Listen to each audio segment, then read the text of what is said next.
Hello, hello. Welcome back to Met Flex and Chill. This is your host, Rachel Gregory. And today, on this lovely Friday, we have another solo Q&A episode. So this week's solo episode is actually going to be a deep dive into how to train your core effectively for not just looking good or, having a six-pack, but also for being functional. So gaining strength in your core, building a foundation to ensure that you have optimal functionality and also to ensure that you're preventing injury. So I've gotten a lot of questions lately around core training over the last few months, or last month, I guess you could say. And I did get one in particular last week in last week's Q&A box. So I decided to just kind of dive into all things core training. So the specific question I got last week was, I know abs are made in the kitchen, but what moves can best strengthen my abs after C-sections? So I'm going to dive into that question specifically at first, and then I'll dive into basically all things core and ab training, because I know there's just a lot of misconceptions out there and really a lack of education when it comes to actually training your core for both functionality and aesthetics. I pronounced this word like 5 times. I had to re-record this like 5 times because I couldn't say the word aesthetics, and I still can't say it. So we're just going to go with looking good. So you know what it means, looking good. So I'm just going to refer to that. I'm not even going to try anymore. My goal for this episode is to really provide you with some key factors and also example exercises to think about and use in your own training to help you build and maintain a strong core while also working towards that six-pack if that's something that you want. Not everybody cares about a six-pack, but maybe a 4-pack or a 2-pack or whatever it may be. But, having quote-unquote abs and looking good. So we're going to talk looking good, meaning looking like you have abs, not that you don't look good if you don't have abs, but you know what I mean. So anyway, I'm really, off to a great start today, but hopefully it'll get better. Stick with me. So as always, if you're enjoying this podcast, the best way to help spread the word is to take a screenshot of this episode as you're listening, post it to your Instagram story, and tag me at rachelgregory.cns so I can thank you for listening and also share it out as well on my end. Also, if you haven't joined my weekly newsletter yet, it's called the Friday Flex. I will add a link in the show notes for you to sign up. In that newsletter, I share, weekly lessons, recipes, blog articles, and lots more fun stuff. So if you enjoy this podcast, you'll probably enjoy the content in the Friday Flex as well. So again, I will link that in the show notes so you can sign up. It'll be linked as Rachel's newsletter. So just click that link. You can add your name and your email, and you'll be added to the list. Okay, so really quickly, before we get into specifics, I do want to quickly address the C-section part of this question in case there's any other women out there who are curious about this or have had this question in the past. So right after getting a C-section, it is important to ease back into training, just overall, because your body does need some time to heal. And there are some precautions you should take once you do start training again, especially with specific ab or core exercises that cause your stomach to bulge out. So for example, sit-ups and crunches, and also exercises that put a lot of stress on the abdominal wall. So those would be things like front planks, bicycles, leg raises, things like that. So I'm not saying you shouldn't do these exercises, but you definitely should take precaution, especially if it's within months after you've had the C-section. So I don't think that's what whoever asked this question, I don't think they were referring to immediately after the C-section. I think they're referring to more down the line. But I did want to just address that just to get out of the way. Okay, let's get into core training in general and what everyone should be focusing on. Even if you've had several C-sections, there is still hope, and that's what we're going to talk about today. So first, we do need to understand that your abs or your core isn't just there for looks, right? Most of us know that our core is super important. Yeah, it might be nice to have a six pack, but it's important to realize that your core is just so much more than that. It's so much more than the word that I can't say. Maybe I'll try it again. Aesthetic. No, not even gonna try. Anyway, your core's most important role is stabilizing your spine and helping your trunk resist movement. So with that being said, there are absolutely ways to train your core for strength, stability, and looks. You just need to understand how to do that properly by incorporating different movements that work the different parts of your core. So the mistake that a lot of people make when training their core is that they're only focusing on spinal flexion movements like crunches, sit-ups, leg raises, basically anything.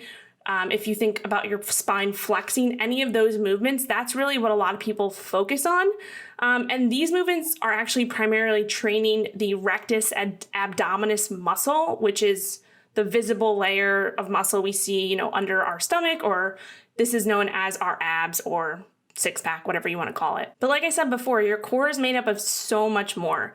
And if you're only training your rectus abdominis or your abs, and you're doing tons of like spinal flexion movements, again, crunches, sit-ups, knee tucks, or leg raises, you're missing out on all of the other muscles that help keep your core really strong and stable. So a few examples of these muscles, or what these muscles are, if you don't know, these would include all of your pelvic floor muscles, your transverse abdominis, multifidus, your obliques, both your internal and external obliques, your erector spinae, and something a lot of people don't think about too, your diaphragm as well. So your diaphragm is involved in that as well. It's a super important part. We're going to dive into that today when we talk about breathing and bracing, which is something a lot of people don't think about as well. Something that I didn't think about for a while. So we'll dive into that. Okay, so just because a lot of people do a ton of spinal flexion exercises, it doesn't mean that I'm telling you not to do them. You should still be incorporating those types of exercises. But if you don't also incorporate exercises to train the other core muscles we just talked about, you're likely going to have a lot of issues when it comes to overall balance, stability, probably more injuries, and really just not fully building your core for true strength. So not training your core properly will lead to lots of instability, like I said, and most commonly lower back pain. This is something that I've suffered with for a few years. It's super annoying. It's definitely gotten better as I've paid attention more to my core and training it properly. But especially if you're someone who regularly resistance trains, which of course I recommend, having a strong, stable, functional core is extremely important. So if you are someone who resistance trains on a regular basis, definitely listen up for the rest of this episode. If you don't resistance train on a regular basis, I highly recommend it. I'm sure you've heard me talk about that before, how important resistance training is. So yeah, go back and listen to a few other episodes where I dive into resistance training and the importance of it, and maybe I will record an episode that just goes into all the benefits of resistance training, because I feel like that would be a good episode as well. Okay, anyway, I'm getting off topic, but really the goal is to strike a balance between training your core for functionality and stability and looks, or aesthetics. Oh my gosh, I said it right. So you can have both, but you just need to understand what to do and why you're doing it. So you may have heard that doing crunches is bad for your back or actually causes more issues, but that's not necessarily true unless you're doing them completely wrong, which we will talk about. Okay, so what should you be focusing on to train your core properly? So besides spinal flexion movements that primarily train your rectus abdominis, again, that's the main muscle we talk about when we are referring to abs, what else should you be focusing on to properly build strength, functionality, stability, all of that? So we're going to dive into three main focus points that are essential.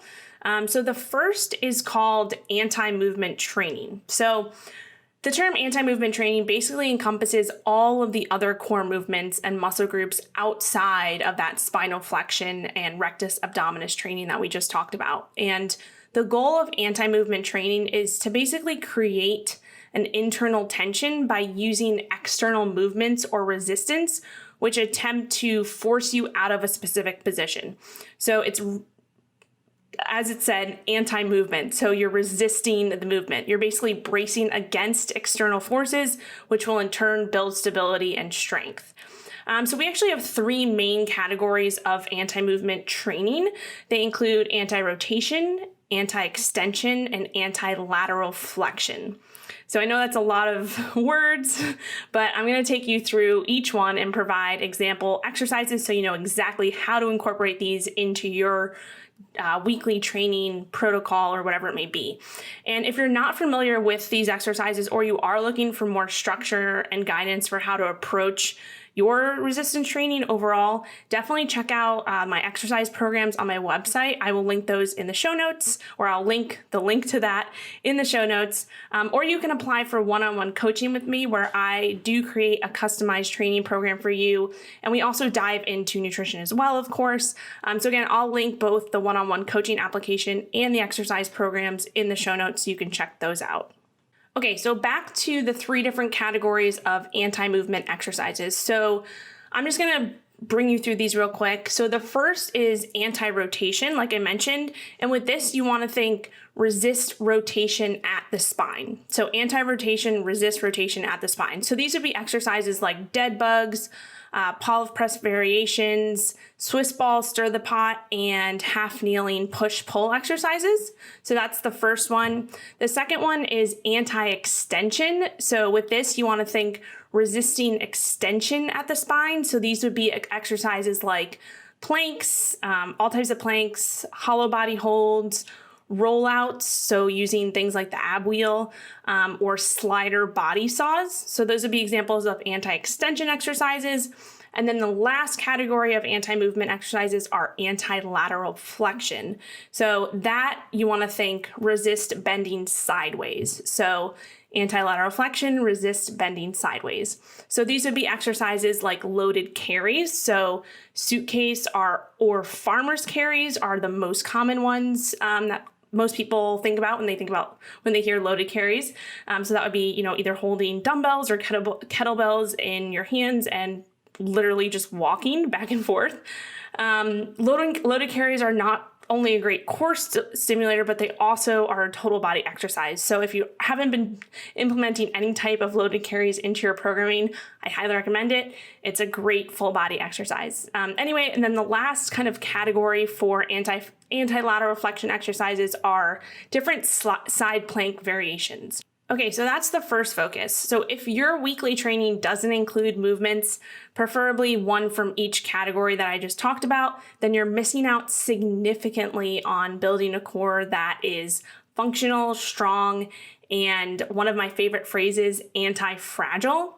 So if you don't know what anti-fragile means, I usually reference this term when I'm talking about metabolic flexibility and building an anti-fragile metabolism. Basically, you can think of this as fragile things break when put under stress, resilient things resist the stress but stay the same, and anti-fragile things adapt and get better. So if you want to work towards optimizing, all aspects of your health and everything else in life, then you should probably aim towards building anti-fragility. And that's why I always mention that word, and it's one of my favorite words. So, yeah. Okay, so the second focus that a lot of people miss when training core is the benefit of full body or compound movements. So if you don't know what compound movements are, they refer to multi-joint movements or any exercises where you're using more than one muscle group at a time or more than one muscle group at the same time. So if you think of squats, deadlifts, hip thrusts, lunges, overhead presses, really anything that you can think uses your full body. So even bench press, push-ups, pull-ups, those are all considered compound movements and full body movements as well. So when you perform these exercises properly and with a good amount of load and stimulus, you should feel your core engage, right? So that's super, super important. And one of the main reasons that the core is so important for if you are someone who resistance trains on a regular basis, because if you don't have a strong and stable core and you are doing these exercises, you're probably going to have some issues. And just a side note here, even with everything we're talking about today, if your goal is to actually see your abs, right, That primarily comes down to how much body fat you currently have, and that's where diet comes into play. And that's where the saying abs are made in the kitchen comes from, and it is true. But either way, in order to see your abs, you do have to build them up as well. Your abs are just like any other muscle on your body. You have to work them to build them, right? And while we're on the subject of compound movements, I do want to mention that performing compound exercises that engage more muscles and allow you to lift heavier loads are all things that contribute to burning more energy or calories, right? So although I'm not a huge fan of looking at exercise as a way to quote unquote burn more calories, especially when it comes to resistance training, you've probably heard me say the saying I say all the time, train to build, not to lose. The reason I say this is because in the end, that build will actually lead to what you actually want to lose. That was kind of confusing. Did that make sense? Hopefully. Basically, you want to lose body fat, right? And you want to gain a better body composition versus just losing, weight, right? We want to lose body fat, not just weight. And if you can build muscle and work on that, when you do lose that body fat, you will look the way you want to look, if that makes sense.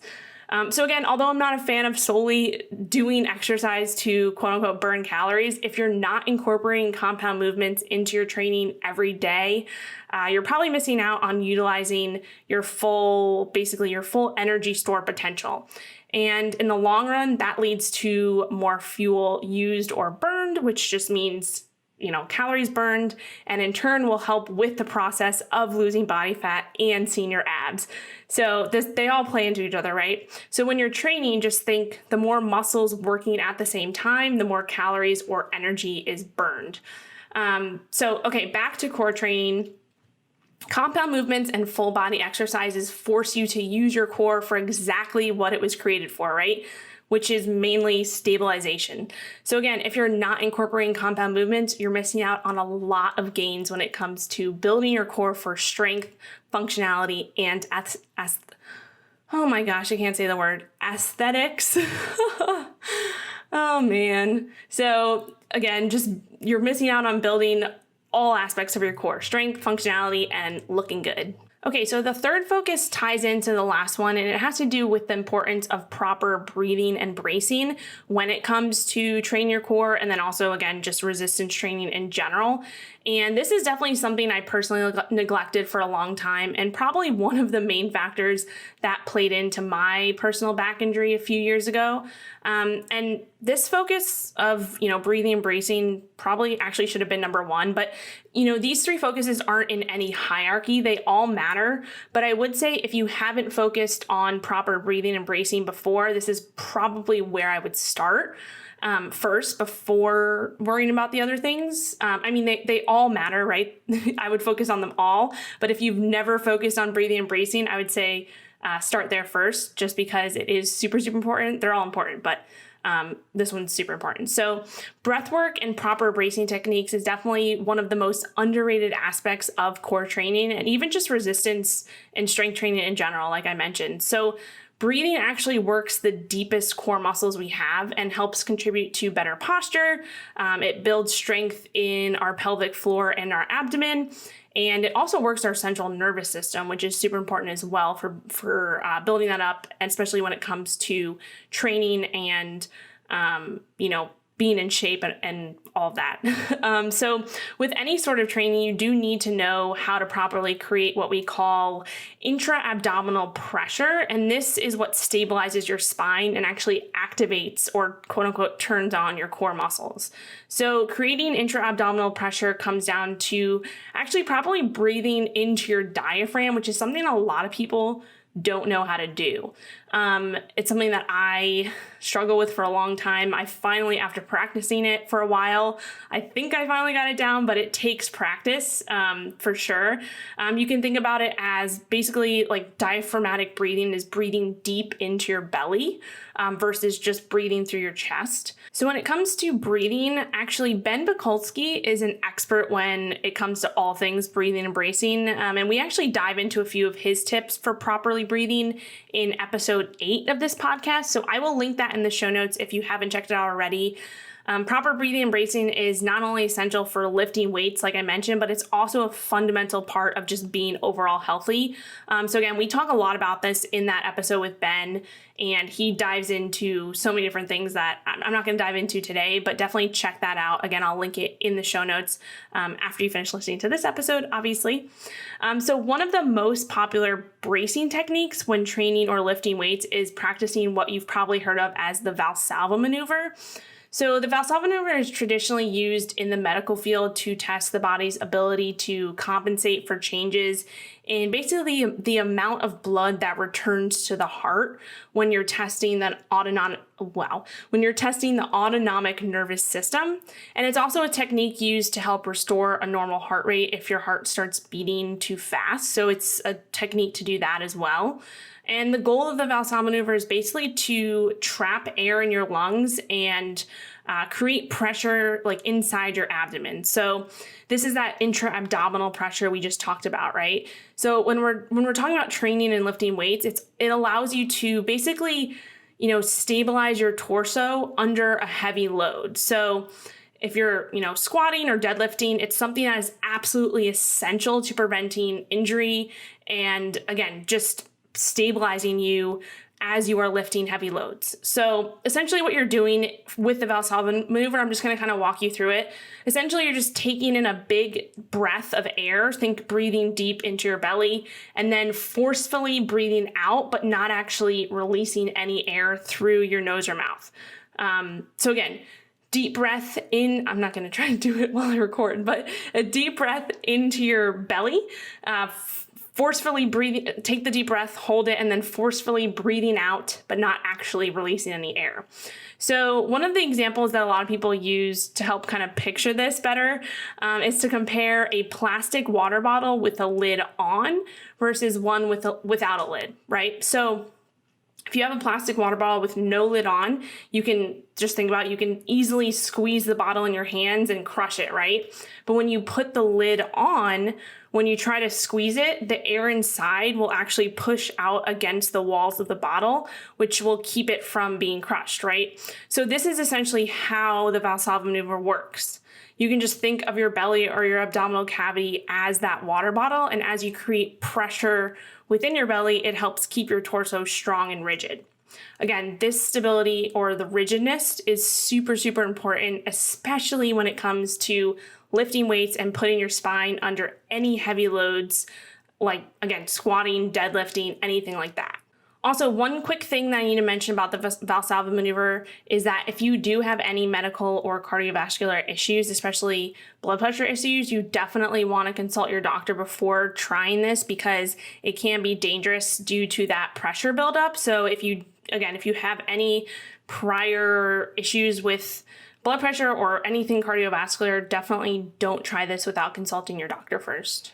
Alrighty, so to sum things up, if you want a core that is both nice to look at, I'm not even going to try to say the word, and functional, here's what you have to focus on. I'm just going to sum up exactly what I talked about in this entire episode, just to break it down and give you some practical things to focus on. So the first one, which we just talked about, is proper breathing and bracing techniques. So practicing diaphragmatic breathing. Again, check out that episode with Ben Pakulski for more on this.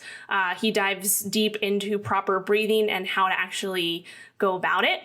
And then also practice incorporating the Valsalva maneuver when bracing under heavier loads, especially squats and deadlifts. Those are the most common. Again, if you have prior cardiovascular issues, make sure you consult your doctor first before trying that, as I said a few times. So the second focus is lifting heavy shit. So doing compound and full body exercises. This comes down to, not just going in the gym and just lifting as heavy as you can, but actually following a smart and structured training program that incorporates proper lifting, right? So don't just go to the gym and do what you feel like that day. You need to implement a progressive, smart program to actually get the results you want. This is something that I struggled with for many, many years. When I was going to just a regular Globo gym before I started CrossFit, I kind of just went in there and, did what I felt like, and kind of wasted a lot of time. And then when I actually started to follow a structured program, that I had someone else write for me, that is where I started to see results. Again, if you need help with this, I will link my exercise programs and one-on-one coaching application in the show notes, so you can check those out. And all my exercise programs, I have different levels, and all the descriptions are on my website for those. And then with my one-on-one coaching clients, I will create a custom plan for you based off of you as an individual, what your goals are, all that stuff. So I will link those in the show notes for you to check out. And then the last part is including this. I kind of went in reverse here, but the last one is including both flexion and anti-movement exercises into your core training. So I want to mention one more thing about spinal flexion exercises that I didn't mention before.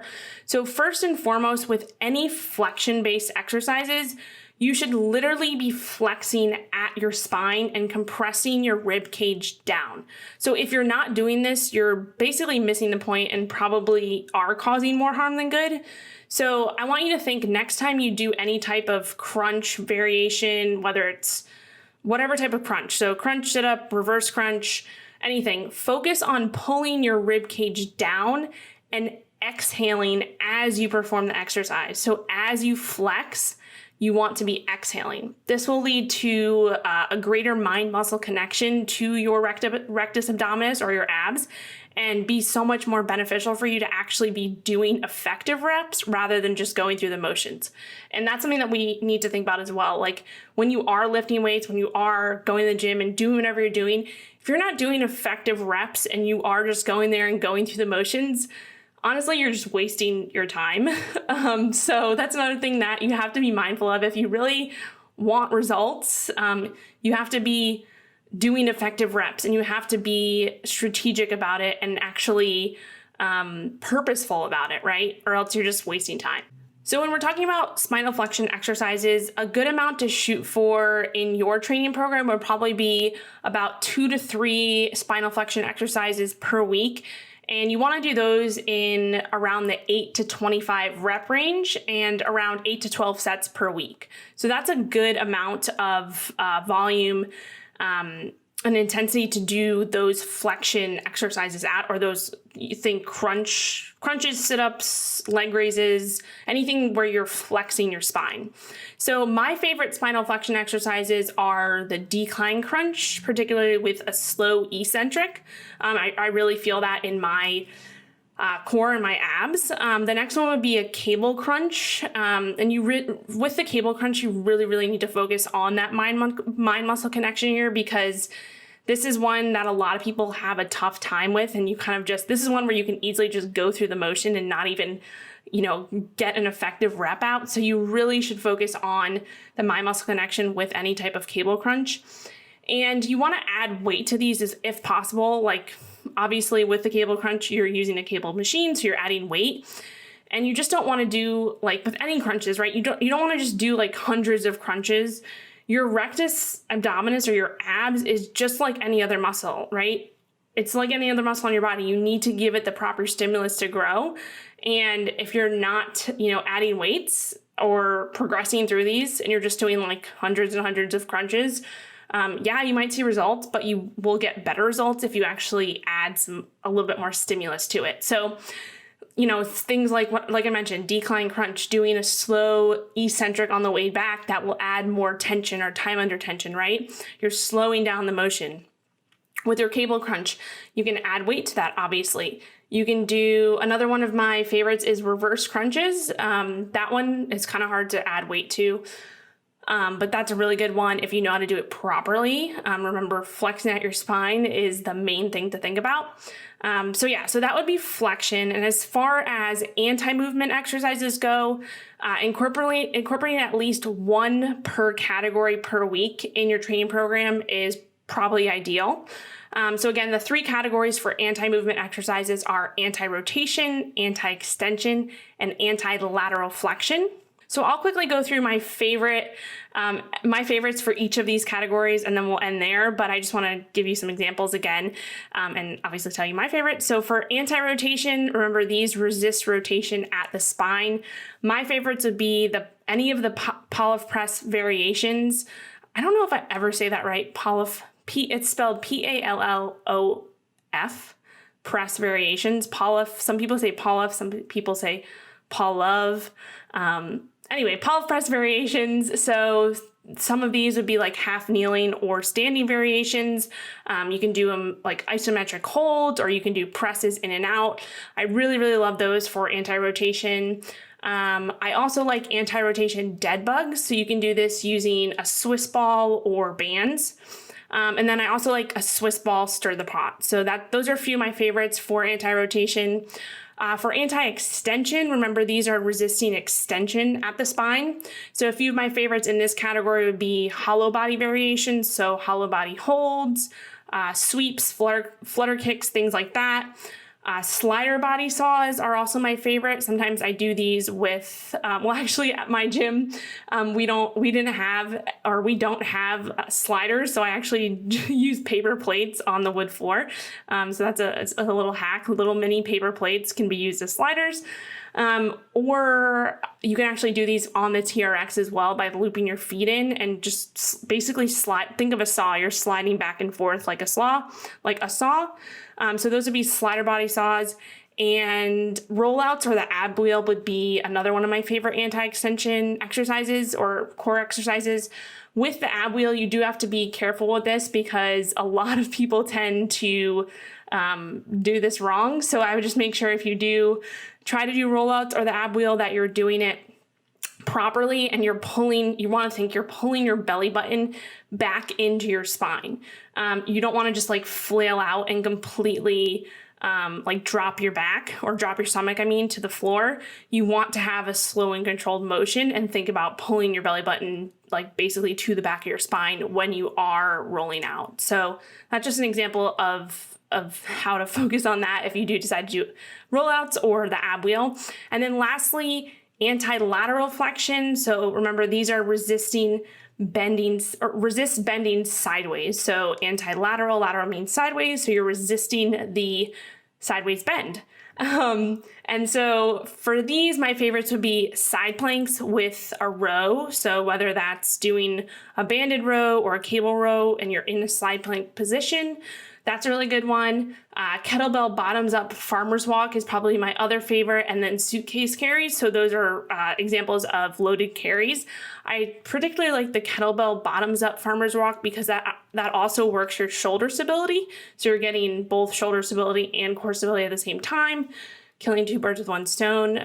So that's definitely one of my favorites for anti-lateral flexion. I am losing my voice. Good thing the episode is over. So I've talked enough today, but I hope that you learned and took away something from this episode. That's really how you build an anti-fragile core that is both strong, functional, and looks good. And yeah, I think that's all I have for today. Again, as always, you can just swipe up if you want to view the show notes if you're listening to this on iTunes. Or anywhere else you're listening to, just press the read more button. I will link everything I mentioned in the episode in the show notes. And if you learned something from this episode or you just want to share it out to anybody, I would really appreciate that. You can share it on social, on Instagram, Facebook, wherever it may be. Make sure to tag me so I can thank you for listening to the show and share it out myself. And yeah, look forward to the next Monday question box. You can ask your questions there and I will answer them in future episodes. All right, I'll see you next time.